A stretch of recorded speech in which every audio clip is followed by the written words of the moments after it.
Hi, everyone.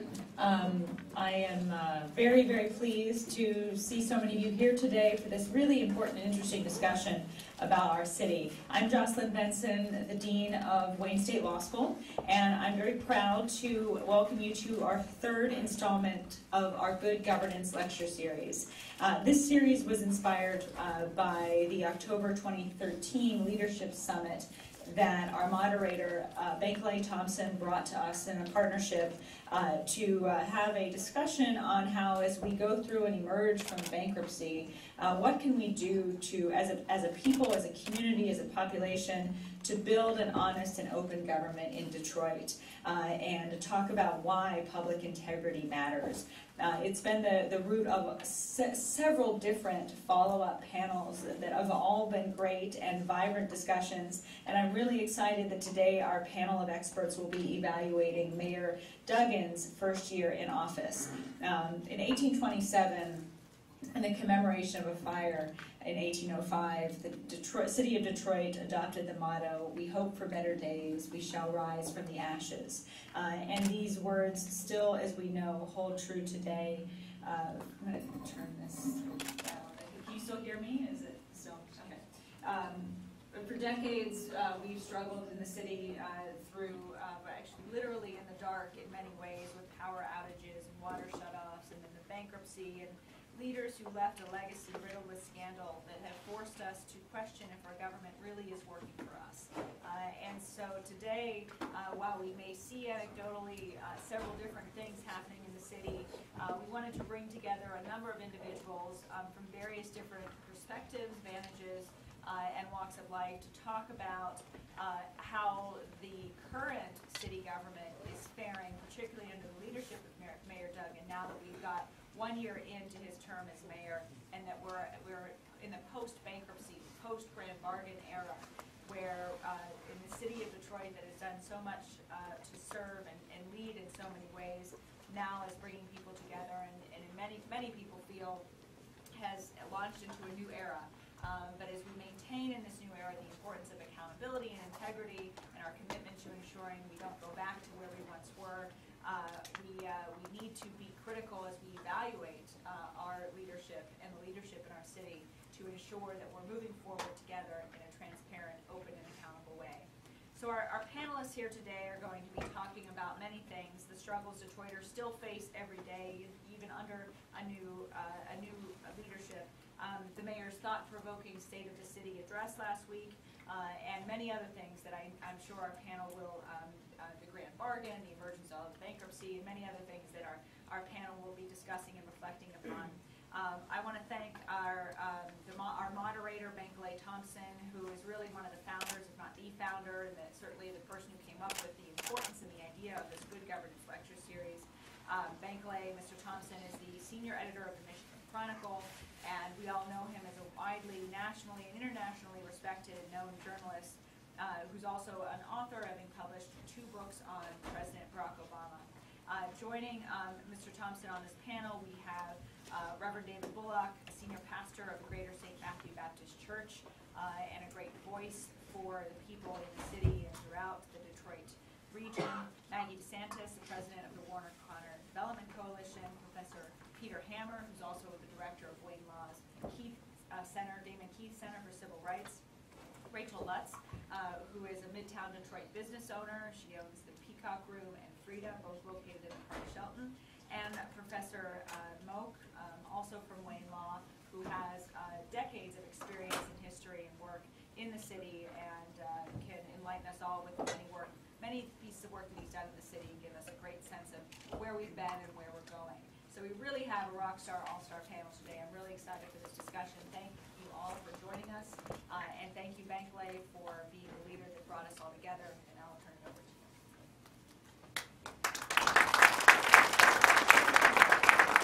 Thank you very much. Well, I don't need a mic. Thank you very much, Dean Benson, and to the law school here, we have, of course, as Dean Benson indicated, quite an esteemed panel who are adequately equipped to do justice to the topic this afternoon. And it's good to see all of you in here. This is going to be quite a robust conversation. It's your call and so you're free to fire any questions to this panelist here as to answer some of the issues that we've been dealing with. It's only barely a week, I think, after the mayor's much, perhaps to a greater extent, well-received state of the city. We'll see if this panel is divided on that and what it means for the city moving forward. Crucially, critical to this is the fact that it's the first state of the city in post-bankruptcy, clearly perhaps laying the framework where the city is headed under the leadership of Mike Duggan, as well as the Detroit City Council, which just announced yesterday that it has come to a consensus in terms of who should fill the outgoing seat of Santil Jenkins, who is now in the nonprofit sector. So without much ado, what I'd like to do is, because I don't think that I'm equipped to really have these individuals here tell you about themselves, I think it's better that they tell you about themselves in terms of what they do. And I'd like to invoke the moderator's privilege in making sure that we all keep to time. And I would interrupt if need be to say your time is up. So without much ado, and I always believe in gender equity, I'll go to the woman on my right, far right, to tell us who she is, just for a few minutes, let's say a minute each, and we'll take it like that, and then we'll open this conversation up. Hi, my name is Rachel Lutz. I can barely list more than a paragraph of my life, so I'll just say that I'm a small business owner in Midtown Detroit. I live within walking distance right above my shops. So I'm a traditional urban shopkeeper living above her businesses. And I'm very thankful to be here today. I'm Maggie DeSantis, and I actually serve as president of the Eastside Community Network, which is the new name for the Warren County Development Coalition. Been at community development in Detroit for probably 40 years, and I'm told I'm opinionated, so I'm happy to share my opinions. David Bullock is my name, third generation Baptist pastor. My grandfather marched with Dr. King in Selma. Malcolm X sat at his table. 3 generations later, I'm in that tradition, graduate from Morehouse College, pastor church in Highland Park, west side of Detroit, fighting for social empowerment and a robust, populist, democratic movement in the city of Detroit. John Moak, I'm on the Wayne Law faculty. I've been here since the fall of 1968, the year after the riots. I have been involved with the community organizations and consulted to the city, the state, county on redevelopment of Detroit and other communities. I'm Peter Hammer. I'm a professor here and direct the Damon J. Key Center for Civil Rights. Our mission, as I view it, is really thinking about the social issues facing Detroit from a rights-based perspective. And so we're here to be advocates for often who's not heard and trying to raise issues that are not always politics. That's our time. All right, let's open this up. We've seen, if you open the papers, if you read the news, if you follow the discussions over the airwaves, there's this much talked about Detroit is coming back. There's this all of a sudden revitalization. The city is on the right track. You'll hear people saying bankruptcy was a good thing. And so it's almost as if there is this sense of all of a sudden an optimism about where the city is headed. To the panel members, I want to get each of your individual honest take. Do you feel a sense of optimism, pessimism, or apprehension about where the city is headed? I'll start with Peter Hammer. I think you always want to be optimistic and try to think there's a better future. And I think if you're looking at all different things coming together, you have some ground for optimism. The important thing is always to think about what's not in the news and what's often not told. To me, the most striking report that's come out in the last 3 years was the 7.2-mile report, which celebrates wonderful progress in 7.2 miles in a city that's 140 square miles. So my immediate response to that, well, what's happening in 132.8 square miles is not being talked about. And I think it's important to raise sometimes dystopian perspectives because that gives us fear of what we need to avoid. And the real dystopian perspective is that we're living in a city that has at least 40% of its population below the federal poverty level. And you can go through the mayor's program, you can go through the county program, go through the state program, you go for the federal program, and there's nothing to deal with the needs of these individuals. They're not included in Detroit Future City. They are the targets of the Blight Task Force report. There is no space for them in the land bank. And so if you're thinking about what is needing to be concerned about is what's the fate of long-term residents, how are we dealing with endemic issues of poverty, and how to create opportunity for all. And that's not necessarily included in all the planning that's taking place for Midtown, Downtown, and New Center. Maggie, you're on the east side of Detroit. Do you share Peter Hammer's the sense, what's your take? Well, call me schizophrenic, but I'm probably optimistic, pessimistic, and apprehensive. Depending on what we're talking about. I'm optimistic in the sense that, the dynamic of creativity often comes out of the most desperate times. Necessity is the mother of invention. And so in my 40 years of doing this work, reaching the point of bankruptcy, which those of us who live here know we had reached long before it had been officially declared, caused me to believe that maybe some minds would open up. I'm pessimistic because I'm not sure that what I would call the leadership structure in the city, which is not just government, but it's many of the civic organizations, to me are still in a mode of putting safe leadership at the top instead of change agents at the top. And Detroit needs a bunch of change agents all over the place. I'm apprehensive because some of what Peter said. I live in West Village. We are experiencing what really is the hipsterization of our neighborhood. It's very disconcerting. I don't know what the answers are to that, but I'm also apprehensive because I kind of feel like this is our window, and it's a brilliantly it's a window filled with brilliant opportunity and brilliant possibility, but I'm nervous about not taking advantage of it in the right kind of creative way. Rachel, you're in Midtown. Midtown, we've seen the kind of economic energy that's been invested in Midtown and downtown. Call it a Taj Mahal, whatever it is. It's become almost a focal point of private sector investment, if you will. You feel a sense of optimism all as well? I think it's impossible not to feel optimism for the greater downtown area, which includes Midtown. But instead of looking at the city of Detroit as a city, I try to look at it like it is in any other city. It's really a collection of neighborhoods. So when you look neighborhood by neighborhood, I lived in 3 neighborhoods. I lived in Midtown, lived in Indian Village in the late 90s. In between, I lived in Hubbard Farms, which is in southwest Detroit. An example of how I have renewed optimism in even some of the bleakest neighborhoods. Before I owned my shops, I did consulting work for nonprofits. The Brightmoor Alliance was a client of mine, the Brightmoor Community Center, sorry. And that was about 5 years ago. And I apologize for my frankness, but I'm just going to say exactly what my thoughts were. I really kind of wrote off Brightmoor as just a hopeless case 5 years ago. It was really desolate. It was really difficult to drive through and really look at it and talk to the residents and hear their stories of just defeat.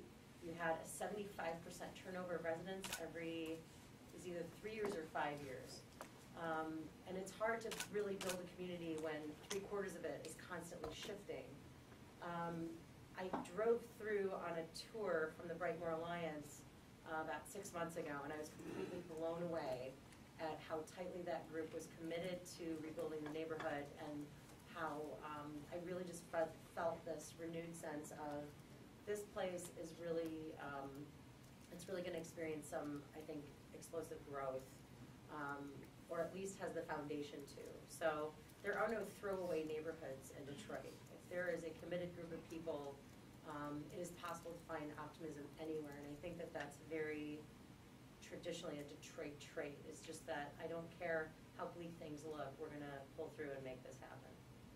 John, what's your prognosis? I agree that Detroit is really a tale of 2 cities. The core area, the greater downtown area, which is prospering and rebounding, and the neighborhoods which are struggling to stabilize, and some are declining, and some are perhaps slightly improving. The biggest problem the city faces in the neighborhoods is the low income of its residents, the lack of economic activity.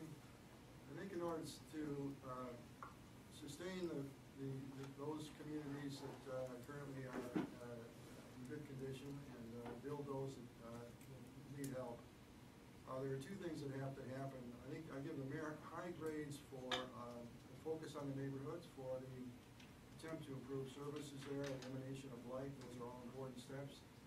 But I think community-based organizations in the neighborhoods have to be strengthened and some new ones built so that they can be productive, like Maggie DeSantis' Warren County Development Group is. There are maybe a dozen community-based organizations that are effective, but all need sustained funding. I think the city should reach out to support those neighborhoods, provide sustained funding, and allow them to do the kind of work that apparently is also being done at Brightmore. But the other aspect is there has to be a linkage to the region. Detroit can't bootstrap itself. The economy of the city is going to be based upon participating in the regional growth and prosperity, and there has to be leadership on the part of the mayor and other corporate civic leaders to close ranks with the suburban communities and attempt to draw upon their energy and their prosperity. All right, the Reverend always gets the last word. Reverend? What's the question? Am I optimistic? Yeah, what is yours? How do you feel about the city? You know, I think that coming out of anything is cause for optimism. So we emerge from bankruptcy.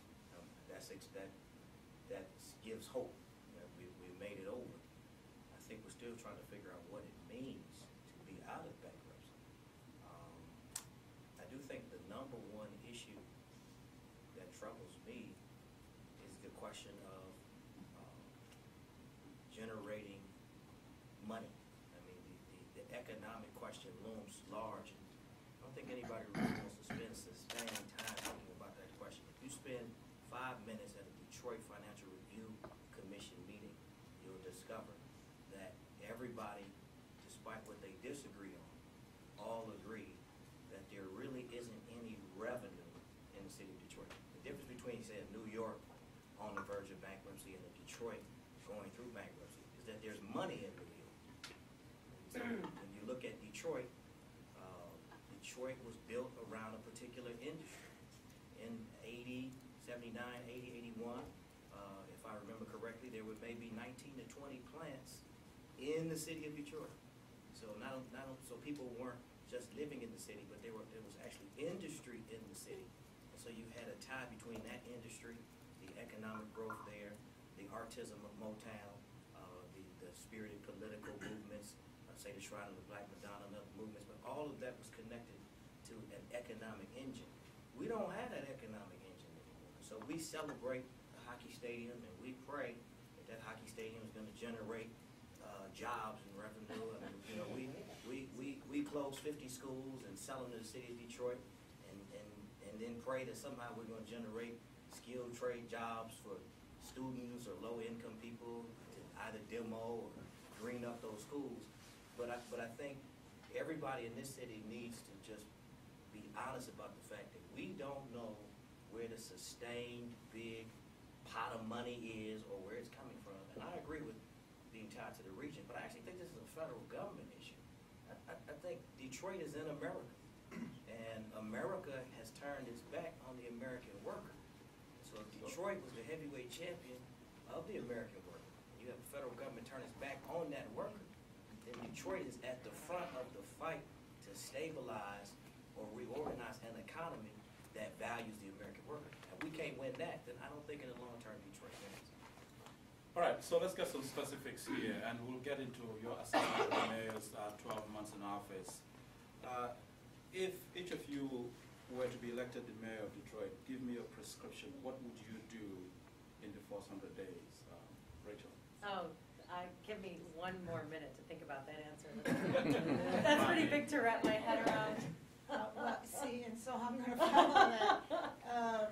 So I'm no expert and I'm no mayor, but I'll just say this. I would not have begun by announcing that my metric for success was going to be repopulation. I would be focusing entirely on serving residents who live here now.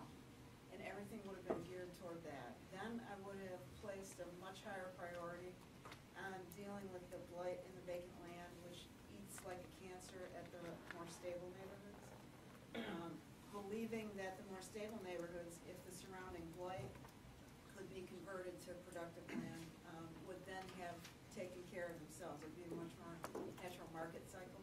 So I don't know what actions I would have taken, but I would have begun with a different strategy and a different approach. Now, having said that, I respect that Mayor Duggan perhaps believes that he had to go in the repopulation direction because we need to rebuild the tax base. But what I would have said is that if we concentrated as much energy on just collecting revenue that's out there, just the receivables the city has on the books, that all the energy focused on that versus trying to sell homes through auction that we're now finding out are too difficult to sell. To me, we could have stabilized our revenue base just by collecting what's out there that's owed. There are corporations out there that owe multi-millions of dollars in water bills, electric bills, income tax, et cetera, property tax. So, just a slightly different approach. That would have been your approach. John, what would you have done if you were in the Well, I mayor's think seat? the mayor is doing a number of things that I would do. Fighting blight is number one, and it may not be happening as quickly as some would like, but I think he's got to focus on that. We need to stabilize the neighborhoods to keep the people who are income earners and have skills in Detroit. Actually, we've lost tremendous population. We have open spaces that need to be assembled. We need land assemblies, so we have tracts of land where new industry can be located, new commerce, new businesses. Right now, there's scattered site tracts that are small in size. I think that would be an aggressive attempt to assembling that land and developing a new economic strategy for the city which will create jobs and expand the tax base. Peter? Yeah, I think you have to start with the vision. It was actually an editorial that you helped me publish in the Michigan Chronicle that talked about the 3 Rs. You have to have an understanding of the role that race plays in Detroit politics and regional politics. The second R is regionalism. You have to do, as John is saying, situate the problem of Detroit within a region. And then you have to strive toward reconciliation. So I think you have to have sort of a broad diagnosis of what are the structural problems that we're facing, and they're rooted in race, regionalism, and the need for reconciliation. And that broad vision has to start motivating policies. I think there's particular policies that you could have done, and maybe still can do. You could have actually used the water system as an implicit means of revenue, regional revenue sharing. We're never going to get regional revenue sharing given existing politics, but we had the platform, and if we had used bankruptcy more creatively, we could have actually had regional revenue sharing given existing structures. We need to get rid of blight, but you get rid of blight by bringing in the biggest bulldozers and use the highest capital, which is actually going to have the money being streamed out to the region and not the city? Or do you adopt a blight strategy that is high on labor, low on capital, that could have been the biggest jobs bill that is never going to be passed by Congress, and it is a federal responsibility? So we could have combined the notion of blight with actual very pragmatic notions of creating jobs, doing retraining, having citizen reentry, and a whole bunch of other policies tied to that. And then finally, this notion of equity as a basis of raising revenue. There was a water plan adopted 10 years ago that would have produced more revenue on an equitable system of ability to pay than the existing water system did without having to have the shutdowns. John has recommended some pretty progressive notions on how to reform tax. If we actually like the notion that people need to contribute, but they have to contribute what they have, as opposed to excluding them out of the market, we actually have other ways that you could be raising revenue that are equitable and based, that start to be grounding respect for our citizens and enabling people from where they're starting and helping them go to where you want them to go. Reverend? If I was the mayor, what would I do differently? I think In your first 100 days. my first 100 days. Yeah. That's a tough question. I agree. That's a hard question. I think number one though, I would really push for the state of Michigan to work with the city of Detroit to help the city capture the income tax that it can't capture from people who are working in the city but living other places. I mean, you look at the numbers of folks who drive into Detroit for work. It's astounding, and the city has not been able to collect that money. And so we need to get that. We need to get that revenue. So I would really put pressure on the state of Michigan to help the city collect that money. I think Crystal Crittenden said it best a couple years ago. The city of Detroit doesn't have a revenue problem as much as it has a collection problem. And if the city doesn't have the resources to collect, the state of Michigan should assist. I think secondly though, Mayor Dave Bing, I think, moved in the right direction when he offered these homes to police officers. And I think firefighters as well, but definitely police officers, offering these homes. Let's get law enforcement, let's get emergency responders back in the city. And that's kind of repopulation. Maybe it pushes us into the residency requirement conversation. I mean, but let's move in that direction in terms of residency, at least for folks who work for the city of Detroit. I think beyond that, Banker, there's this private sector activity, and so you got the foundations. The foundations really are shaping Detroit and the private sector. I mean, let's just kind of tell the truth, okay? I mean, the voters are not shaping this. It's the foundations, and it's the private money, and that's not necessarily a bad thing. But I think if I were mayor, I'd have to agree with Peter Hammer. What's the vision for how those resources are going to be used to not just say revitalize District 6, but really revitalize the whole city? I mean, how do we develop the entrepreneurial spirit that is in Detroiters, as opposed to attracting entrepreneurs from New York to come in and participate in the flea market that is Detroit? I mean, so you have a number of resources, but there really is no strategic vision on how they're going to be parsed out around the city. I think as mayor, I would want to get into that in that kind of. And I'm going to conduct a very short poll here before I get to the audience. But Rachel, what will you do in 100 days? Well, the reason why it took me a little bit to wrap my head around that That is question fine. That is fine. is because if I were mayor of Detroit, when Mike Duggan came in, I would have to step back and take a moment to wrap my head around the same exact question, because the way that the city government was run was incredibly inefficient, so, behind in terms of technology, just the management of the day-to-day operations of the city. And I think that he has paid good focus to streamlining processes that have been just very difficult to manage for just decades.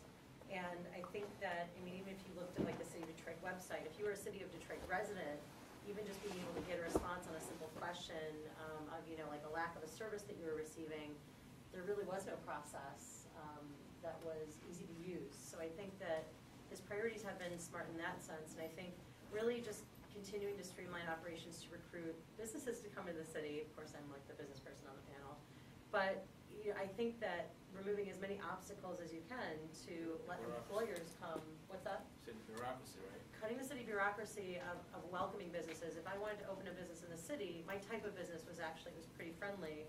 But my God, food-based businesses, I hear from friends of mine, have been just incredibly difficult to open. And you need this inspector, and then the next inspector comes after you fix what the first inspector told you, but then they don't like what the first inspector told you, so they make you do it again, and then you're already over budget, and now you've got this kitchen to build, and you bought this expensive piece of equipment that you thought you needed, but you didn't, and next thing you know, you've started this business that you can't even open the doors that would have employed people in your area. So I think that by streamlining the actual government operations, and also by cutting red tape and recruiting as many businesses to come, residents will come if they have jobs and if they have a desirable place to live. That's the best type of recruitment for bringing people that really want to live in Detroit. All right, well, get your questions ready. I will come to you in a second. Meanwhile, conduct a quick poll here. Based on what all of you have said this afternoon, after 12 months in office, Mayor Duggan on the right track, yes or no? Peter Hammer, yes or no? I hate those kind of questions. Well, Challenge them, but I think he gets high marks on being very pragmatic, very action-oriented. He gets very low marks on thinking systemically. John? If I could just answer yes or no, I'd say yes, he is on the right track. Reverend? Yeah, I'd say yes as well. Okay, Marty? Some yes, some no. There's some things he's done well. I love what he's done with parks. I love how he's changing government. But as I said earlier, the success metric, the repopulation thing, I don't think is going to get us anywhere. The best cheerleaders to bring new people in are people who live here now who are happy about living. Rachel? I think that politicians are a package deal. You either vote for them or you don't, and I would vote again for him. All right. He's on the right track. This panel members here are to your disposal. You can choose your pick. Who wants to fire the first question? You don't have to fire, you could just like nicely ask us. Okay, go ahead. I want to hear some more on Professor Moe's point that neighborhoods need to be stabilized. I was wondering what you think would be a way to do that, either a policy that the city could take or anything really. I'll lead off on that. Just about every neighborhood has some form of organization. And I think what the city needs to do is identify those organizations, and many of them have been identified, and help them create leadership, provide some sustainable funding to help them organize the residents, listen to the residents' needs, and begin to shape the response of city services to the residents to address those needs. And I'd like to build on what John is saying. I couldn't agree more. There are in every, if you scan the community development world and you scan the viability of the great cities, you won't find a great city that does not also have a viable community development industry. They go hand in hand. And a viable community development industry stems often from the leadership of city government deciding that that's important and then helping to make it happen. Every block in the city of Detroit should have a block club. Every district should have at least one community development organization serving as a neighborhood intermediary to support the block clubs and the neighborhood associations. Absent that, we have fragmented neighborhoods. We don't have a pipeline of leadership in neighborhoods. We don't have enough neighborhoods building that sense of community spirit.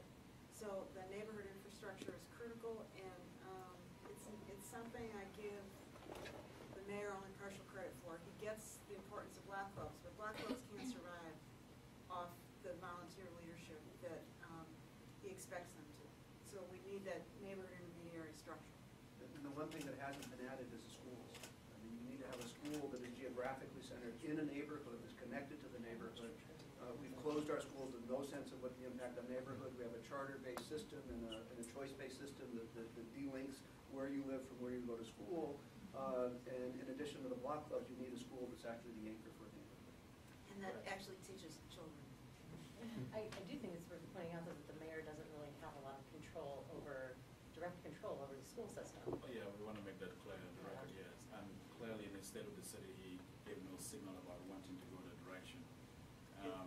But I do think the mayor has a platform for shaping and framing the conversation about what neighborhood stabilization means. I don't mean to be crass, but you can stabilize a neighborhood in a whole lot of different ways. You could just burn down the houses and stabilize the neighborhood. It's stable. Nobody's there. Look at New Orleans, right? Neighborhoods have been stabilized in New Orleans. Nobody's there. So I think when you look at the Detroit Future City Plan, you see this possibility for stabilizing neighborhoods in Detroit by removing people. So the police don't show up anymore. There aren't any lights. The water's cut off. And now 30 years from now, you look at that map in Brightmoor, that's green space. And you drive through and you go, people live here now. How are they going to get these people to move? Oh, no city services. So I think stabilization is not the right word. I think the real question is, how do you create vibrant places where people are a part of, maybe even self-empowered to decide what they want that space to look like? And then what industries do you tie to that space? What educational system or center do you tie to that space? And then the development question does loom large. I mean, how many CDFIs do we have in the city of Detroit, right, versus Philadelphia, right? How is Detroit as a city, in terms of its neighborhoods, even prepared to tap into funding certain kind of special loans for development? I mean, I would argue that the city of Detroit across the neighborhoods is not even really shovel ready to receive monies and administer those monies across the neighborhoods. Say, when you go to places like Philadelphia, where there are hundreds of CDFIs and they're tapping into all this federal money. So I think the real question is, what's the vision of the comeback for the neighborhood? Because obviously the vision for the comeback of the neighborhood could be removal, and I think a lot of people are worried about that. All right, let's take more questions in the audience. Who wants to? Go ahead. So this is kind of directed at everyone. The Detroit Future City lays out statistics that there's basically an inverse relationship between jobs and residents in the city of Detroit. So 60%, a little bit over, of people in the city who work outside of the city limits, whereas almost 70% of the people, or of the jobs in the city, are held by non-Detroiters. So I'd just like to know how you unpack that information and what you think the role for the city governments or state governments might be in that issue. Well, clearly we have to create more jobs that are a match for the residents who live here now. This does not say that we don't want more as in meds kind of jobs. It doesn't say we don't want more hard, durable, good manufacturing kind of jobs. It does say, though, that we have to recognize the hard truth about many individuals who live here now whose skill set, having been undereducated, poorly educated, doesn't match the more the new economy kind of jobs that are coming in. So we have to reconcile and face up to the fact that our school system has done a horrific disservice to several generations of Detroiters. And then but that doesn't say that we can't create jobs that are a match now for many, many, many hundreds of thousands of Detroiters. I point, just on the east side as an example, to Detroit City Airport as a potential economic driver for logistics, warehousing, and, the transportation of goods. We have an airport, we have a major truck corridor, we have a railroad system leading right down to the river where there's shipping. If we concentrated just on turning City Airport into an anchor, that would go large, that could create the kind of jobs we're talking about. The introduction of an urban agricultural production economy on a lot of the vacant land isn't a huge job generator, but it can generate the kind of jobs that current Detroiters could take. So I think we're not concentrating enough on creating the kind of jobs that are a current match. Otherwise, we get caught up in news stories like the guy who walked 21 miles a day to get to a job. I mean, that's shameful that we even had to use that kind of a strategy to publicize what that guy was going through. It's just shameful. You think those stories are common? Do I think they are? Very common? Yes. As an employer, I can tell you that I've had employees lose jobs because of transit issues. I actually sold my car 2 years ago, and I live without a car in Detroit by choice, which I've heard 20%, and I've also heard 40% of Detroiters live without owning a vehicle. I would think it's more close to 40%. So I am also even seeing a class divide when it comes to transit. I mean, I have the privilege of having a major credit card and a smartphone, so I can use, like ride services like Uber or Lyft. I now also downloaded the DDOT app on my phone, so I'm trying to use transit more. But I can tell you also that the story of, was it Mr. Robertson? Yeah, James Robertson. James Robertson was really a multi-layered story. This was a man who was also paying about $900 a month to rent a room in a home with his girlfriend. And the whole story, when you look at the whole story, it's really not just about transit. Right. But the transit system here is just, you're punished for being poor in America, and you're especially punished for being poor in Detroit. And if you can't afford a car, even if you do have employment, it's at risk if you don't have stable transit. So even when I was able to give jobs to Detroiters, they lost those employment situations.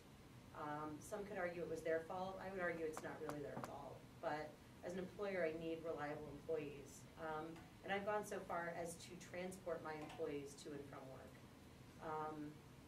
Because it's really shameful that the cultural stigma around transit is so terrible in Detroit. And it's really not changing very easily.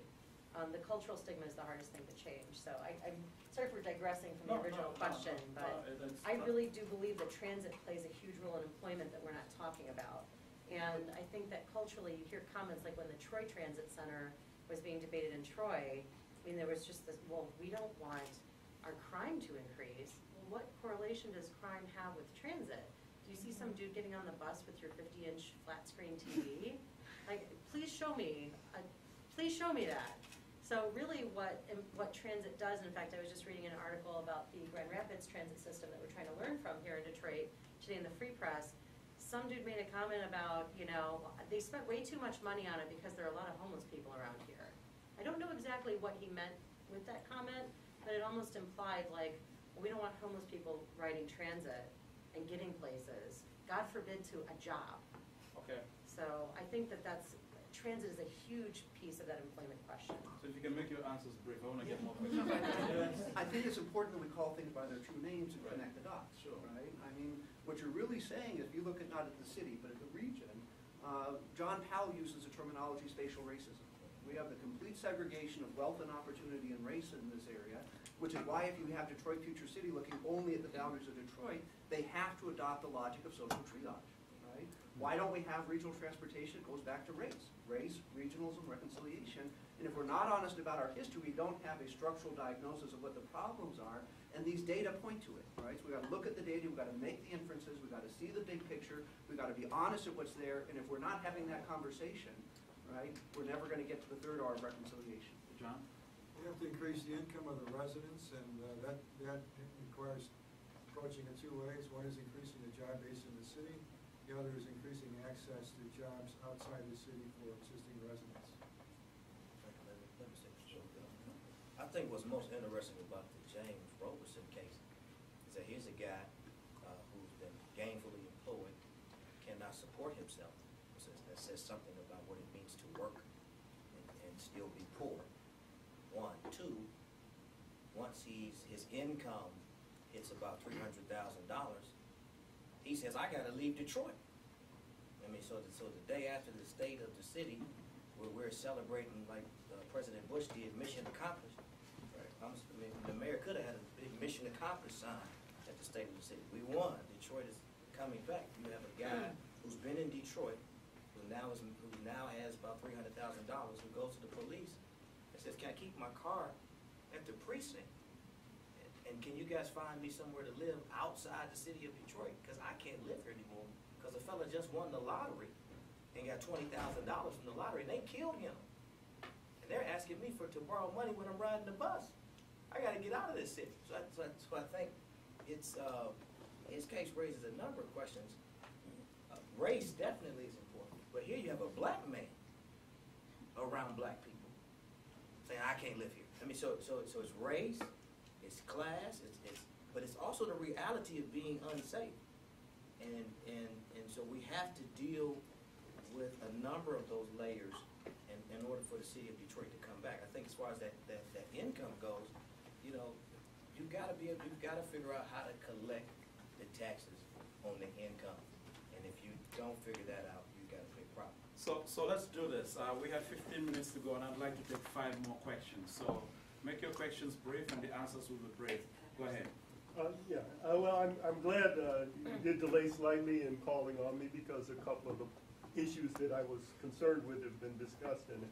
And the perspective I was going to bring was I think that the 40% I think that was referred to of Detroiters who are below the poverty line, probably 20%, 30% more are just above or struggling to maintain. The issues I think that haven't been discussed in a lot of cases as far as how Mayor Duggan has done, insurance, public transportation now has been discussed. Police and fire protection, I think especially fire protection is very little discussed. I think those are in addition to jobs, of course. But those are issues that I have not seen action on, and I'd like to hear comments from the panel. Okay, quickly, let's do the insurance issue. It's a major quality of life. I'm sorry, the car insurance? I honestly Well, don't. let's frame it this way. Is it feasible, is it realistic that the city can have its own insurance company, the D insurance, as Mayor Duggan is currently studying? I'll believe it when I see it, to be honest. I don't know if it's possible. But it shows you the biases of risk pools, right? It shows you the sort of structural biases embedded in so many of our economic processes that create a risk pool that produces an actuarial value that makes it unprofitable to sell insurance unless you're selling it very high, right? You have the other reality of who pays the highest taxes in Michigan, right? People living in inner cities. Who gets the lowest services? So if you start looking at the way that things are interconnected, you see patterns of injustice, and they're based upon geography. And geography here is segregating wealth and race, right? And that's going to have implications that are very hard to unpack, right? Unless you start challenging the bigger structures. The mayor admitted in his State of the City address that he had done this study on de-insurance and had to let people know that he was going to need help from the state. I think if you talk to state legislators, they will tell you that that's accurate. So I'm not sure if it's possible, but I got to give the guy credit for trying. We have to find a solution to it. The arithmetic of living in Detroit is bad arithmetic, and it's not just car insurance, it's house insurance, it's income tax, et cetera, et cetera. All right. I think we politicians only have one model, which is a private sector model, right? You already know what you're gonna get. You know, I remember sitting on panels with the mayor when he was running for office, and he would tell people repeatedly, "I'm gonna look into this insurance thing. I'm gonna get it done." You know, but the question is, what are the models? And so, the model that we have for insurance doesn't work. And so is there another model, and then does he have the political will? Because obviously maybe he wants to be governor or mayor again or something like that. Does he have the political will to push an alternative? To push an alternative model? I think on the fire and safety piece, I think it's very interesting that the police commission is still defrocked in the charter, duly elected. Willie Bell was not acknowledged at the State of the City. While in Ferguson, they're fighting for citizen accountability for law enforcement. Detroit had enough insight to write it into the charter. But you have a mayor who will not stand on the side of the charter and allow the police commission to be reinstated. I think if you have a democratically elected police commission, then that opens up the opportunity for the commissioners to do all kinds of work that is tied back to citizens. And so I think that's going to be a question that we'll be watching to see how the mayor navigates that. Let's take some more questions. Go ahead. Great segue to a charter question. Governance. Detroit now talks about creating community advisory councils, getting rid of assistant district councils. The mayor appointed a district manager and assistant district manager at each one of the 7 elected city council positions. I believe that was a usurpation of power for an elected official to go ahead and appoint a district manager, assistant district manager as mayoral appointees over elected officials from each one of those districts. What's the panel's opinion? All right, so that's an editorial. What you agree? Yeah, well, look, the charter is suspended. I think everybody should be clear in this room that the charter of the city of Detroit is suspended right now. The city is not being run by the charter.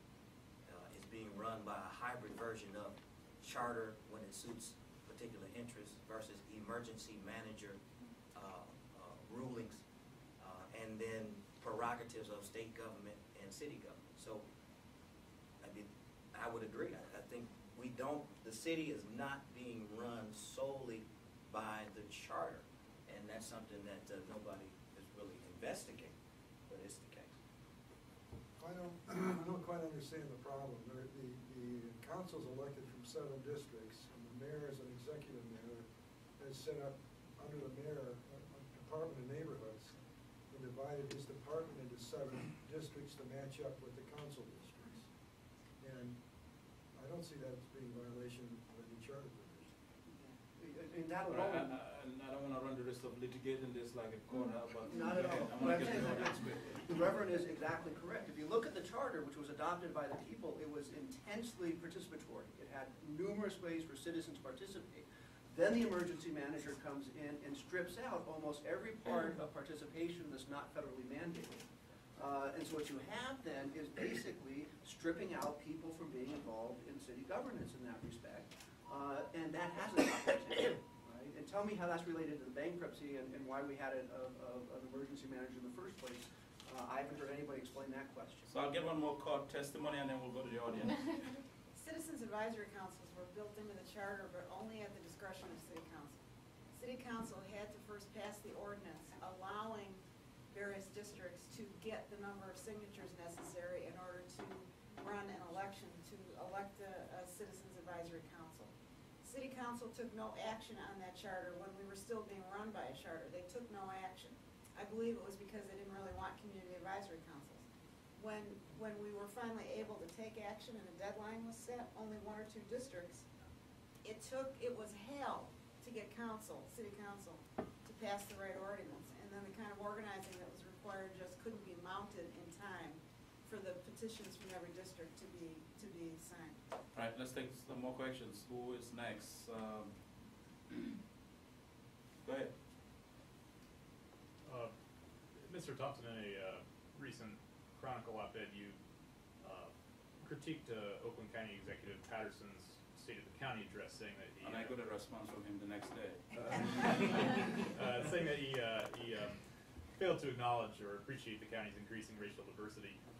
Professor Moak, mentioned the need for the city to draw on the energy and prosperity of the suburbs, and I was wondering whether you all feel like the mayor is taking full advantage of that need, whether there are inroads or approaches that, as someone coming from Livonia of all places, he might be able to employ in the context of the region.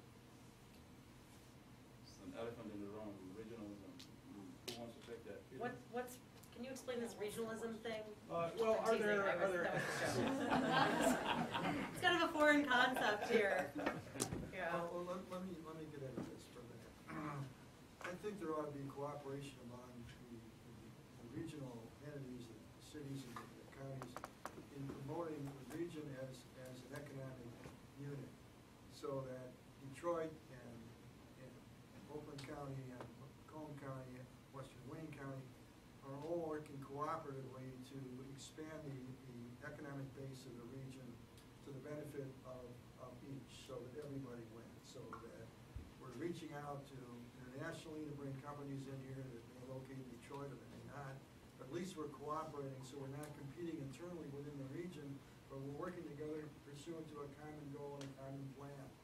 And I don't see that was a proposal that was made several decades, a number of decades ago.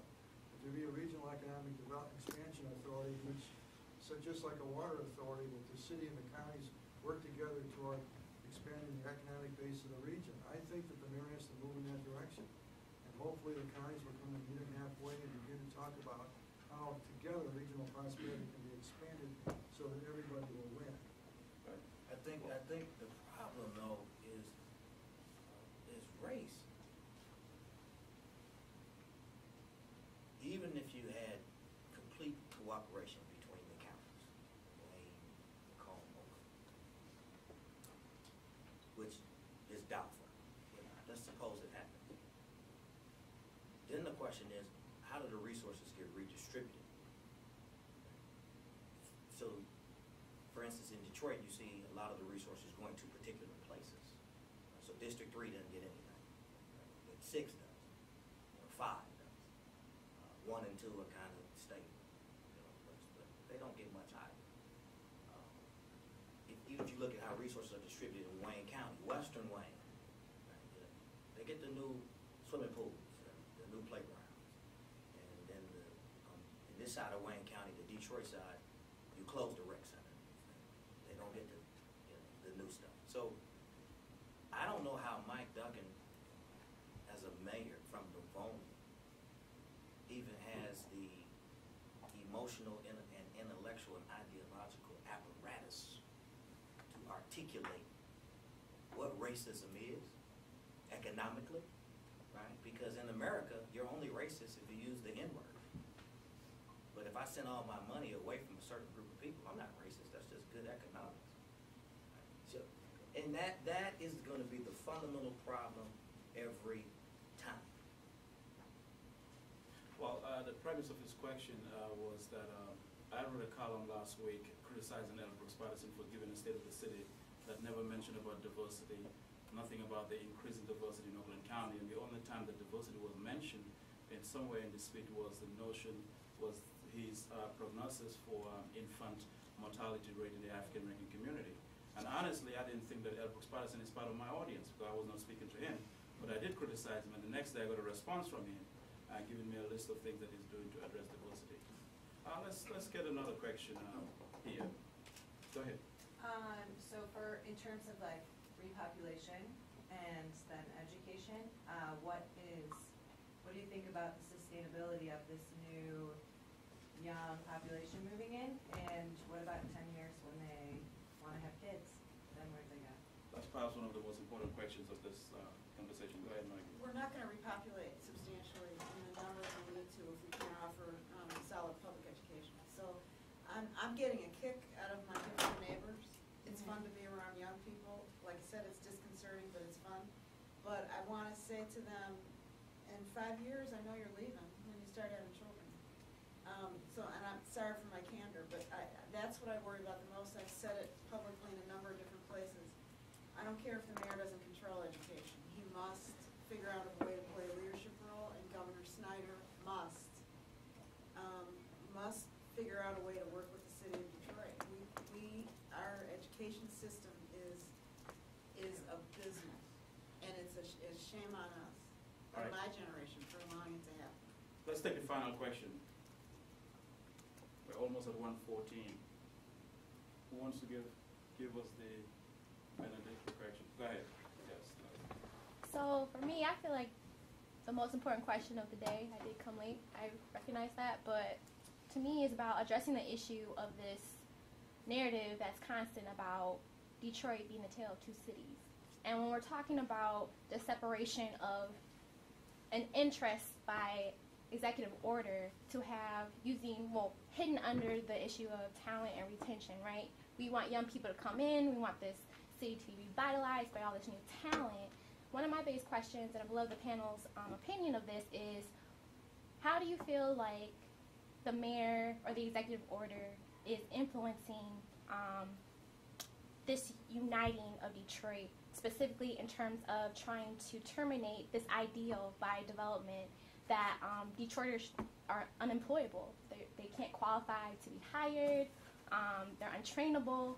And my biggest concern within this question is just that when we're dealing with this incoming policy of the EB-5 visas and high-skilled young talent foreign students coming in to supply this workforce gap, what is your perspective of this when we also have a potential ordinance in the midst in terms of the community benefits agreement? So packaging up this question, sorry, I know I haven't Well, gotten it yet. I wish actually that was the opening question of this conversation.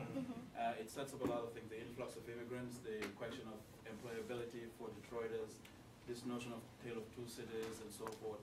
Each of you 10 seconds, because I'm going to keep time here. I might take 20, but that's a very complicated issue and a very complicated answer. Those visas, as I had understood it, are you going to magically wander out into a Detroit neighborhood and find a specialized OBGYN that needs to fill a specific position? And if not, do you have the time frame to train that OBGYN? I mean, these are very specialized jobs that those visas were intended for.